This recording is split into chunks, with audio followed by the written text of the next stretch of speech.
क्या भावनाएं कभी-कभी एक बेकाबू बाढ़ की तरह महसूस होती हैं? बिल्कुल। रचनात्मकता, आनंद, हमारी कामुकता, हार्मोन और यहाँ तक कि भावनात्मक लगाव, ये सब आपस में इतने गहराई से क्यों जुड़े हुए हैं? और जरा सोचिए, क्यों तनाव, आत्मग्लानि या दबाई गई भावनाएं अक्सर सीधे हमारे प्रजनन स्वास्थ्य, मूत्र संबंधी समस्याओं, व्यसनों, त्वचा रोगों या हार्मोनल संतुलन पर असर डालती हैं? ये कोई संयोग नहीं है। हजारों साल पहले प्राचीन यौगिक विज्ञान ने इस शक्तिशाली ऊर्जा केंद्र को पहचाना था और इसे नाम दिया था स्वादिष्ठान चक्र। तो चलिए आज के इस विश्लेषण में हम इसी रहस्य की गहराई में उतरते हैं। ये वाकई एक बहुत ही महत्वपूर्ण सवाल है। भावनाओं की तीव्रता अक्सर इंसानों को पूरी तरह से अभिभूत कर देती है ना? ऐसा लगता है जैसे हम किसी सैलाब में बह रहे हों। हजारों साल पहले प्राचीन यौगिक विज्ञान ने मानव शरीर के भीतर एक ऐसे ऊर्जा केंद्र की पहचान की थी जो बिल्कुल इन्हीं भावनाओं को नियंत्रित करता है। ये एक ऐसा अद्भुत विज्ञान है जो इंसानी अनुभव को ऊर्जा के नजरिए से समझता है। आज के इस विश्लेषण में हम यही देखेंगे कि कैसे ये सदियों पुराना ज्ञान हमारे आज के आधुनिक विज्ञान के साथ एकदम सटीक बैठता है। आज की इस चर्चा का रोडमैप कुछ ऐसा रहेगा। हम शुरुआत करेंगे स्वादिष्ठान के परिचय से, फिर देखेंगे सूक्ष्म शरीर में इसकी भूमिका। इसके बाद हम इसके संभावित शारीरिक और हार्मोनल कनेक्शन, असंतुलन के प्रभाव, इसे संतुलित करने के व्यवहारिक तरीके और अंत में विज्ञान और आध्यात्मिकता के संगम पर चर्चा करेंगे। तो चलिए ये शानदार सफर शुरू करते हैं। भाग 1, स्वादिष्ठान का परिचय यानी स्वयं का निवास स्थान। कुंडलिनी प्रणाली में नाभि के ठीक नीचे स्थित यह एक बेहद खूबसूरत चमकता हुआ नारंगी ऊर्जा केंद्र है, स्वाधिष्ठान। ये शब्द असल में 2 संस्कृत शब्दों से मिलकर बना है। स्व, जिसका मतलब है स्वयं, और अधिष्ठान यानी निवास स्थान। अगर इन्हें जोड़ें तो इसका सीधा सा अर्थ बनता है स्वयं का निवास स्थान। कुंडलिनी प्रणाली में इसे दूसरा प्रमुख चक्र माना जाता है। इस चक्र के गुण वाकई बहुत दिलचस्प हैं। इसका स्थान है हमारे निचले पेट में, श्रोणी या पेल्विक क्षेत्र के पास। इसका तत्व है जल और इसका रंग एक जीवंत नारंगी है। इसका बीज मंत्र या कहें तो सीड साउंड है वम। और इसके मुख्य विषय वे हैं हमारी भावनाएं, रचनात्मकता, कामुकता, आनंद और अनुकूलन क्षमता, यानी वो सब कुछ जो मानव अनुभव के बिल्कुल केंद्र में है।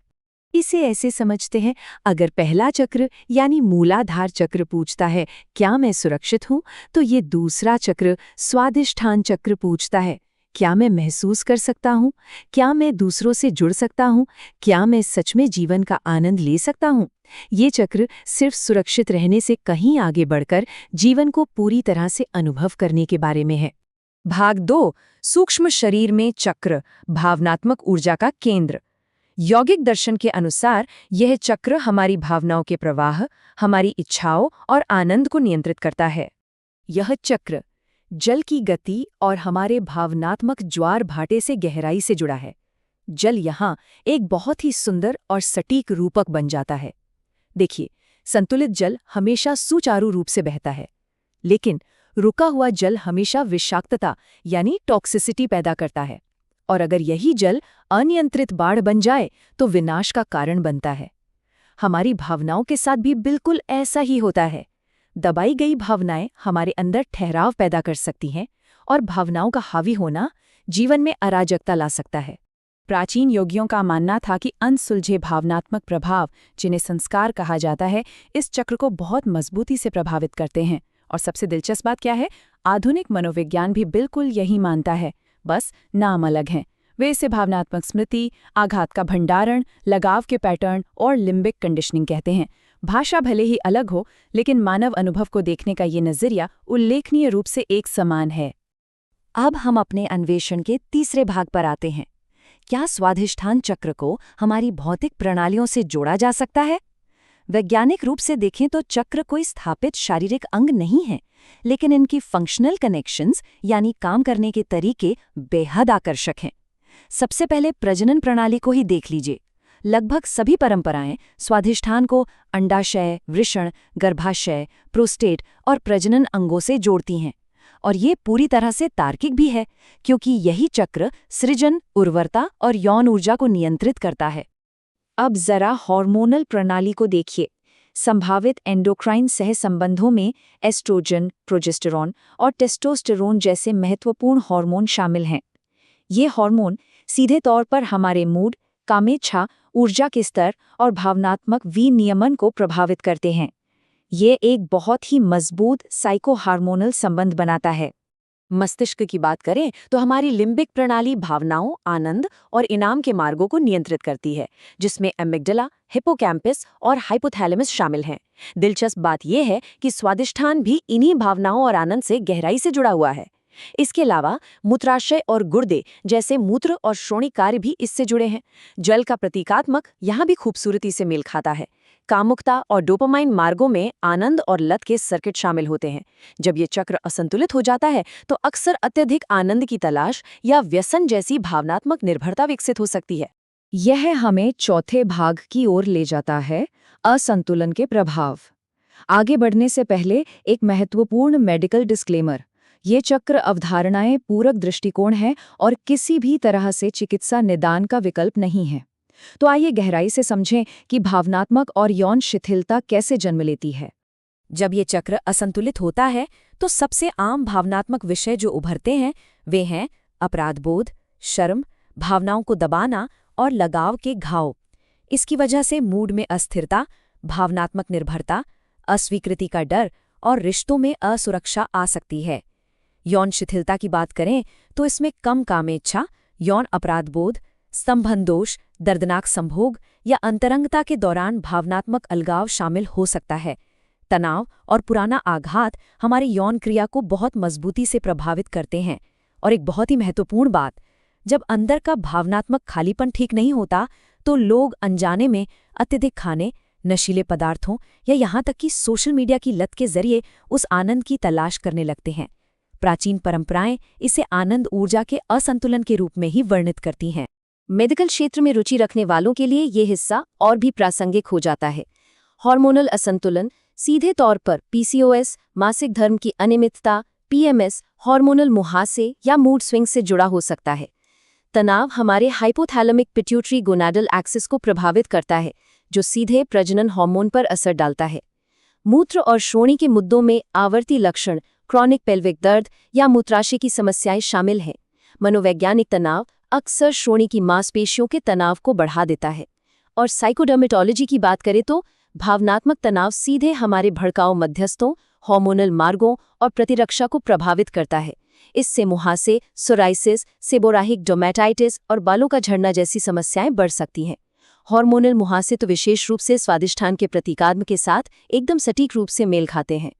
तो मुख्य बिंदु ये है कि हम संतुलित और असंतुलित अवस्था के बीच का अंतर कैसे पहचानें।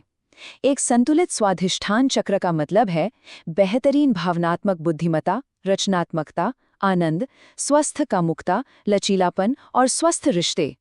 लेकिन दूसरी ओर अगर ये असंतुलित है तो इसके लक्षण होंगे व्यसन की प्रवृत्ति, यौन अपराधबोध, रचनात्मकता में रुकावट, रिश्तों में अराजकता, दबाई गई भावनाएं और मूड में बहुत भारी उतार चढ़ाव। अब जब हमने समस्या को समझ लिया है तो चलिए 5वें भाग की ओर बढ़ते हैं। इस चक्र को संतुलित कैसे करें, क्योंकि सिर्फ निदान ही काफी नहीं है, उपचार के व्यवहारिक कदमों की ओर बढ़ना बहुत जरूरी है। संतुलन वापस लाने के लिए पहला कदम है भावनात्मक जागरूकता। उपचार तब शुरू होता है जब हम भावनाओं को दबाने के बजाय उन्हें स्वीकार करना शुरू करते हैं, जर्नलिंग, थेरेपी या ईमानदार संचार के माध्यम से। दूसरा तरीका है जल संपर्क। चूंकि पानी इसका मुख्य तत्व है, इसलिए तैराकी, नदी किनारे चलना या स्नान ध्यान बहुत ही शांत मनोवैज्ञानिक प्रभाव डाल सकते हैं। तीसरा कदम योगासन है। बद्धकोणासन, भुजंगासन या हिप ओपनिंग स्ट्रेच जैसे आसन श्रोणि परिसंचरण और शरीर की जागरूकता में सुधार करते हैं। और चौथा है रचनात्मक अभिव्यक्ति। स्वादिष्ठान रचनात्मकता पर ही पनपता है। संगीत, नृत्य, चित्रकारी या लेखन जैसी गतिविधियां हमारी दबी हुई भावनात्मक ऊर्जा को एक सुंदर अभिव्यक्ति में बदल देती हैं। पांचवा तरीका है वुम का जाप। ये एक पारंपरिक बीज मंत्र है जो ध्वनि आधारित ध्यान के जरिए विश्राम और भावनात्मक फोकस में मदद करता है। छठा है स्वस्थ रिश्ते बनाना।